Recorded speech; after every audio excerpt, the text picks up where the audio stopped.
This is Lopan Yudron at Ngakchang Gotsel, the Happy Garden of Practitioners in Oakland, California, talking about how to apply Dharma, the teachings of the Buddha, to our real lives right now in the day and age in which we are in. And we all know what that's about right now. So I've been going through the 6 methods of the Bodhisattva, how to become a real Bodhisattva and move along to a better and better Bodhisattva, developing your mind stream. Oh, from in this lifetime, and then if you believe in future lives, which I certainly do, future lifetimes continuously. And today we're talking about the 4th perfection, paramita in Sanskrit, which is perseverance.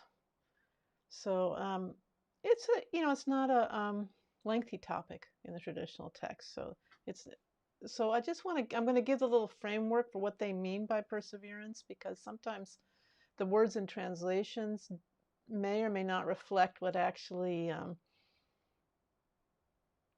is being driven at here. And then I really want to talk, share a few pointers, which may be just totally, each of us have developed ways of coping with our current situation. If you're American, now we're in we're still suffering the, and even worse than ever, a pandemic. And I just wanted to go through a few ways that we can bring in points from the 6 paramitas to our lives in light of what's going on right now. I hope you appreciated my thumbnail for this one, which was called "Keep Going," and then we had a picture of what are we going to call that kind of car? Some kind of dune buggy going through, totally encased in mud, continuing, keep going on. So a lot of that is the essence of the paramita of perseverance. So starting off, I just want to say, there's what they did mean by, in the classical literature in Buddhism, by perseverance is a feeling of joy and virtue. So a feeling of, no matter what's going on outside yourself, of saying, I myself, in my own mind, I'm cultivating the path of the Bodhisattva, and I'm going to stay positive and doing what I know is right and what I know helps me on that path. So meditation, study, and of course good deeds, etc. So that's in essence what perseverance is. And remember, we talked before about the sort of the character of a bodhisattva is, always at ease. Their mind is unconfused. They feel they have a compassionate heart. They're generous, and including generous with helping people understand the Dharma. And then they're disciplined. So they're not just going and doing whatever whatever thought comes into their mind. They're not like uncontrollably going and acting however they want to, but they're circumspect. So I feel a sneeze coming on. That could come at any time. So I'm just going to warn you. Isn't that wonderful? As soon as you get online. So so in the Mahayana path, that's what we're talking about here, we talk about in terms of antidotes. So there's a negative quality, and then each paramita serves as an antidote to that, mainly to that one. So what's the antidote what's perseverance the antidote to? It's an antidote to laziness. And I've been kind of studying this word laziness, including going on a kind of trip back in time and at the origins of the Bodhisattva tradition, and who was promulgating it, and why would they think laziness was an issue, and what is meant by that. This is perhaps as a symptom of a pandemic as well, that I have a whole day to think about this. In my life, my pandemic manifestation is being alone and not working, dealing with isolation more than with integration. So there's three aspects, and one is the obvious one that you think of, like, instead of practicing Dharma or doing good things, you're just lying around all day. And I think the equivalent would be, that's called listlessness, is translation by Khenpo Kunchuk Gyaltsen of that term, a big Dharma scholar. So just really need to be not engaging in any way in anything positive. You're not hurting anybody either. But then I think maybe the equivalent would be vegging out in front of Netflix too much, or just doing some social media thing, or just lying on your bed with your laptop instead. I don't know what you do before then. I can use my imagination, but just sleeping too much. And they talk about you got to. There's a whole old Zen saying, practice like your hair is on fire. Have you heard that one?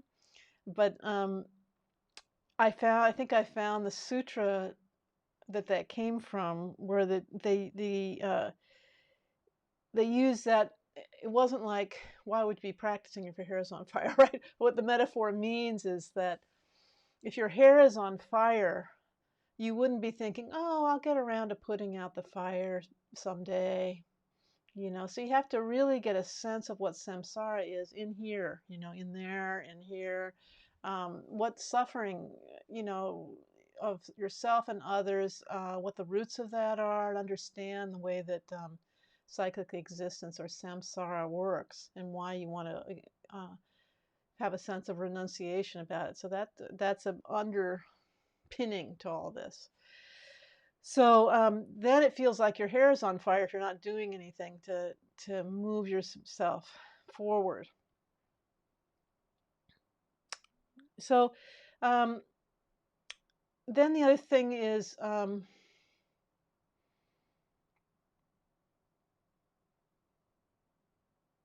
so it's not just laziness, like lying around, but it's also a kind of a feeling that they call, they were lumping this under laziness, something we would call like low self-esteem. And the way the scholars translated the term was the laziness of disregard. But what they mean is you're disregarding yourself. I'm not sure if they meant that really, if that was the best choice of words, because the example they gave was like, oh, a weak person like me, even if I could try, I would never get enlightened. I'm just not that kind of person. So they call that disregarding themselves. I would say, disrespecting yourself, but maybe disregard's good. The counterpoint, to that is to think, well, let's look at the facts here. I'm a human being, and I know what's beneficial and what's harmful. And so every time, so I can definitely, it's not beyond my capabilities of anybody to choose what's beneficial. And in that way, you're engaging with the Bodhisattva path. And then there's like this word, this kind of laziness. I talked about it like as gross laziness, which means I wouldn't call it laziness either, but the example is like someone who's just really caught up in negative things, making war, being greedily accumulating wealth at the expense of others, all, that kind of thing, like just being, I don't know what you call not diligent at all about turning your mind around. So those are the three kinds of laziness. And how do we turn those around? Well, we persevere in 4 ways. And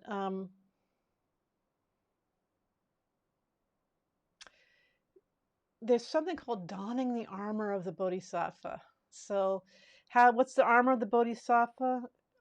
It's the determination that I will not give up persevering in virtue. I, myself, Yudron Wangmo, will not give up persevering in virtue, no matter what happens. That's the armor of the Bodhisattva, very different than a warrior's armor, isn't it? So now we know what we're talking about when we say the armor of the Bodhisattva.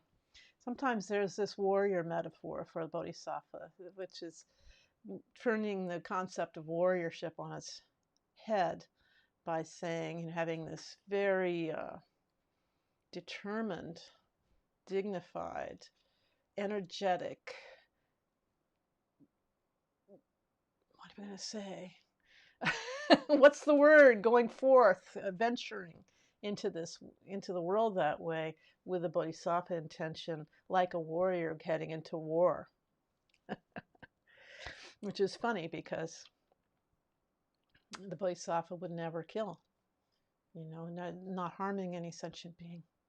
I shouldn't say the bodhisattva would never kill, but it would have the benefits. So they know the dire karmic consequences of killing, so they would do anything to avoid it if possible. So always, you're persevering in avoiding afflictive emotions, and I love this metaphor. The metaphor is you're carrying a jar of mustard oil, and I'm imagining in ancient India, mustard oil was a lot of work to make and really valuable. And then suddenly your enemies are pursuing you, you're having to run with this jar and not spill any of it. So while you're running, you are minding this jar and not spilling a single drop of it. And that's the metaphor for, the ancient metaphor for avoiding afflictive emotions. And one of my teachers the other day reviewed the meaning of an afflictive emotion technically, so that, and just reviewing, I knew this, but I haven't revisited it for a while. What does it mean to say an emotion is an affliction? And so emotions are like, you have a sensation, and then instead of just feeling the sensation, you trip out on it, right? So you actually, the first step is, first you form a label like, ow, or that's painful, or I don't like that, or that's red, or whatever. Then you start building it all up, a whole story about this unwanted thing happening. Generally, though, the afflictions are about unwanted things.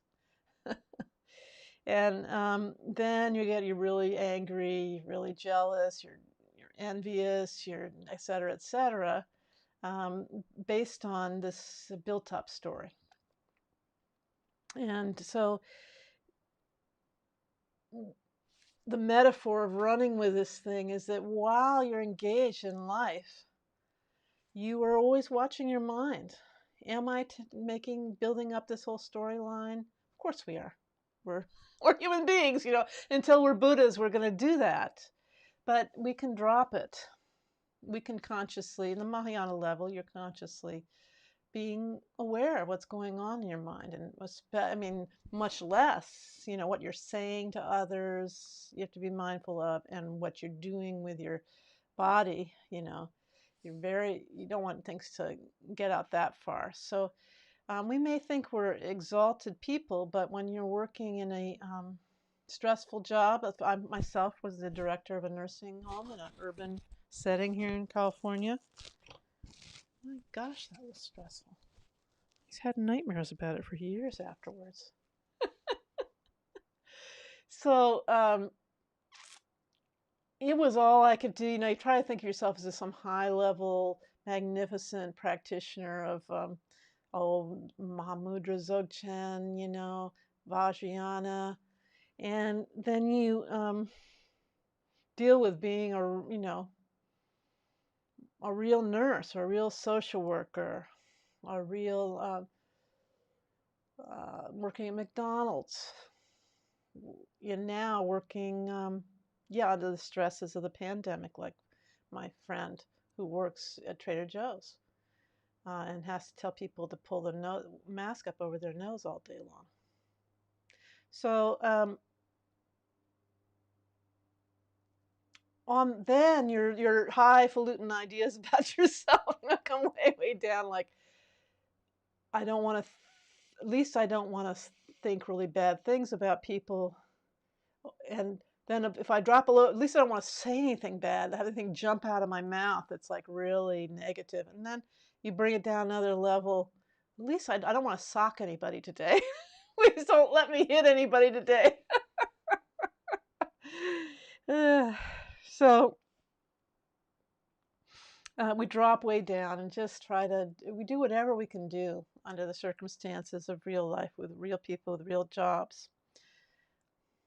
Oh, I went 16 minutes on that introduction. So that's basically it. You want to benefit sentient beings. You want to joyfully jump into tasks to help people, like I know one of my viewers here does. Running into, like an elephant going into a pond on a hot day. Whoosh! Without hesitating, whoosh, right into the water of activities to help sentient beings. And you might make constant effort in accomplishing virtue, always benefiting sentient beings, especially those who don't have a means of support. And there you go. So let's talk about the pandemic. And I know I must shout out to you guys who are going to be watching this after the fact. There are a lot of you who come by. I have some suggestions about little tips that you may be already doing. Lori, if you want to jump in with anything you're already doing that is working for you, I'm sure people would appreciate that. Because a lot of folks watch these videos after the fact. So it's hard to, this is hard times in America. And if we're compassionate people, even if we ourselves or our family members are not affected by COVID-19, or, oh my gosh, relatives in a nursing home who haven't been able to see in person for the better part of a year, you may not see them before they go, all that sadness. It's good to keep, if your heart is going out, always out, it's good to stay here. I don't know how to put this. They used to have a word in the 70s. There was a book out called Centering. I never really read it, but it's a good word, centering, centered in yourself. So we are compassionate people, sympathetic people. So try to stay centered in our own body and, limit how much I've said this before, but we want to limit how much news we're watching and how much places where you get access to news on Facebook and so forth. And you can use apps to block yourself from, like 10 hours a day. This is being very useful to me. Because you don't know, if you're a kind person, you don't know how much it's affecting you until you take it away, and then you realize that you feel a lot better. So then, but if you there is a feeling of wanting to know what's going on, which probably one time Thich Nhat Hanh, the famous Bodhisattva from Vietnam, spoke in Oakland at Lake Merritt in the park, and he said you can limit your news. That was back then, 30 years, 25 years ago or something. He said you limit your news to, maybe about 5 minutes, or maybe just the period of time like it takes for the light to turn. Like how long you're sitting at a stoplight. That's about how long it takes to get a picture of what's going on in the world. And very few people spend that little time on it these days, unless they're super apathetic. But Containing it is really good. And while you're watching, or I just thought of this myself today. While you're watching or listening, you can be saying mantras of the Bodhisattvas. Om Mani Padme Hum, the Bodhisattva of compassion. Chenrezig, Avalokiteshvara. And so you can say Om Mani Padme Hum, Om Mani Padme Hum, Om Mani Padme Hum, Om Mani Padme Hum. Mentally, whatever, keeping yourself centered in your body, and and then offering this mantra of compassion. It's one thing you can do, or Tara's mantra, Om Tare Tutare Turi Soha, Om Tare Tutare Turi Soha, Om Tare Tutare Turi Soha. And then also, because we tend to see only the negative side of things, and it's easy to forget in any given moment that there's hundreds of thousands of really amazing people who are out there doing things like being doctors and nurses on COVID wards. There's so many examples of wonderful things that people are doing, and then there people who are working. The underlying condition for the pandemics is the reduction in animal habitat. You can go read about that, and the moving of non-native species such as bats and mosquitoes and birds and bacteria in the oceans. They're migrating to cooler areas, the ones who can have wings or flippers to go someplace else.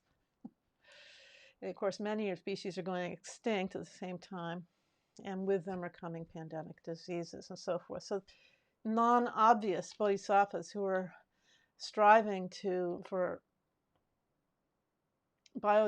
preserve biodiversity, like their hair is on fire, and reduce carbon emissions in this are the hidden bodhisattvas of this epidemic. So you think, rejoice in their virtue. This is a practice of thinking, wow, I'm so happy. There are amazing people, bring them to mind in your mental image of somebody doing something you really admire that is altruistic in this really difficult time. Wow, I'd like to be like them. Isn't it amazing what they're doing? Isn't it wonderful that they're getting the COVID vaccine before I am? Because they're so much more important than I am in really helping. So if you think that way, then it changes your mind, and you feel better too. So the positive, you're cultivating virtue, and you're also accidentally feeling better. And of course, and there's bringing the Bodhisattva motivation to the work you do, even when it seems trivial. So, for example, I've been really fixing up my bathroom. And when I'm doing it, I don't just think I'm fixing up this bathroom because I think it'll be pretty and I'll feel better here. I'm thinking, in the future, my friends can come over and they'll have such a nicer place to go to the bathroom when they're coming to events at my house again when we reopen. And I have a whole 6 months here to make a nice place for them. And what's more, I may be a great lama. I've invited one who said he would come, but there have been so many obstacles. Maybe he really will come. And I wouldn't be able to do all this work at the last minute, so it would be an appropriate place to, have someone you really, really, really highly regard use a bathroom. So like that, it creates a sense of upliftedness and virtue out of something that's just kind of ordinary. Also, of course, there's meditation, obviously. And for those who can, practicing early in the morning has got a pacifying energy, so it can carry you through a good part of the day, even when you're working really stressful jobs, without getting your mind flipped out about things, without developing really intense afflictive emotions. But then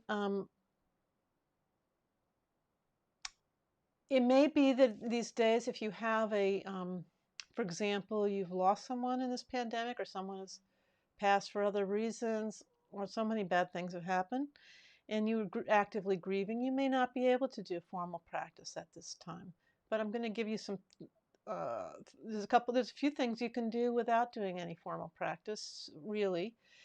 And that is, again, the reason is that you're really fatigued and you're really distracted and low when you've had a loss. So it's good to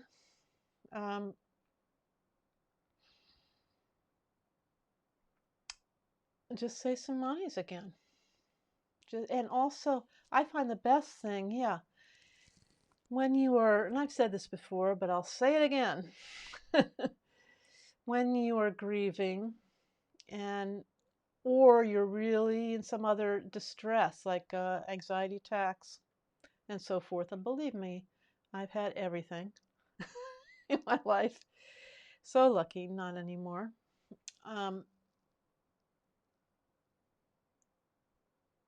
You can do Tonglen, sending and taking practice. Even so, when you're feeling really pits, if you can just have that momentary thought like, oh, other people. I imagine that there are 1,000 people right in this urban neighborhood I'm in who are feeling, depressed, or they've had some loss. And so I'm going to just take a couple of breaths and breathe in all their suffering as well as my own, and then breathe out. Lighter, empty, like a pristine, clear atmosphere, open. In that kind of claustrophobic, dark place, and then out, opening it up on the out breath. You can do that right on the spot, as Trungpa Rinpoche used to say. And you can say the mani, Om Mani Padme Hum, Om Mani Padme Hum, Om Mani Padme Hum, Om Mani Padme Hum, with great compassion for yourself. And then that again, it opens you up to the whole, oh wow, I'm not the only one in the world like this. Om Mani Padme Hum, for all of us. I feel compassion. All right, and then the Bodhisattva is going to give some money right now to the food bank. That's doing little positive things like that. You give one. I used to carry when I was broke. I used the opportunity that I'd take the last part of the money when I ran out of money at the end of the paycheck. I would get a few dollars, dollar coins like Susan B's, and then I would give them out to homeless people. Really make it potent, so it really means something. Like $1 here, $1 there. I'm not trying to say I'm great. I don't do it anymore. I haven't done it any time recently. Now I have a few, I do what I can, but I'm not the greatest.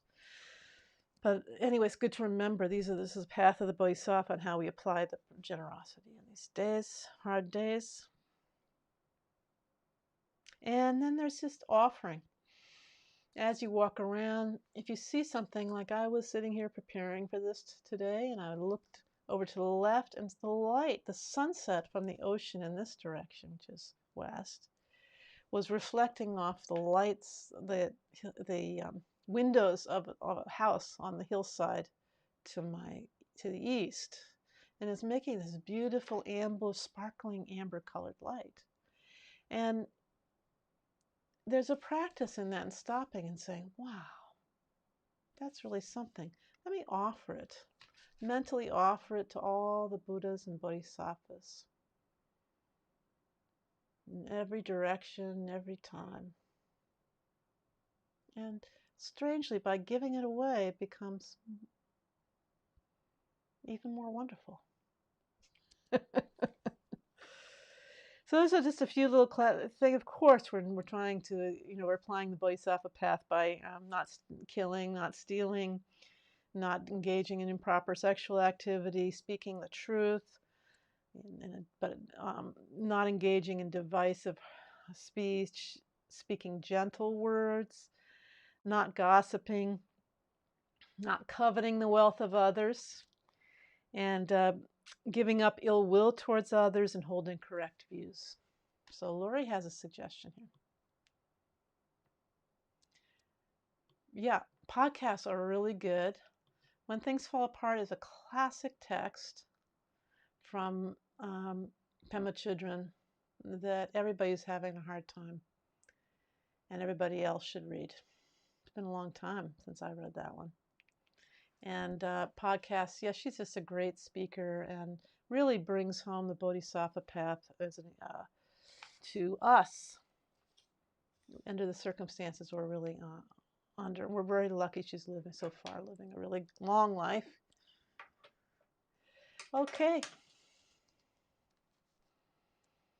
Let's do a little Tonglen for just a moment before I say goodnight. Breathing in. Breathing out.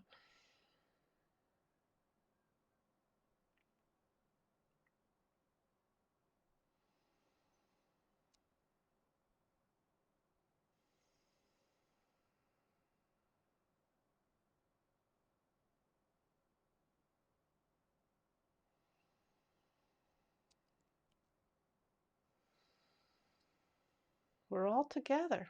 You're not alone. We're suffering this together. And if we think about everybody else, it really, really helps. Alrighty? So thank you for dropping in tonight, and I'll see you all next week. Have a wonderful week. And I just want to make note that on December 28th, Aaron Weiss, almost done with his doctoral dissertation in actually comparative religion, but he's a Tibetan Buddhist scholar. He's going to be coming by this very thing and talking about the Prajna Paramita, the perfection of wisdom. So I look forward to that. Hope you can join us then, but I'll see you in the intermeeting week, which we'll be talking about meditation next week. All righty. Bye-bye.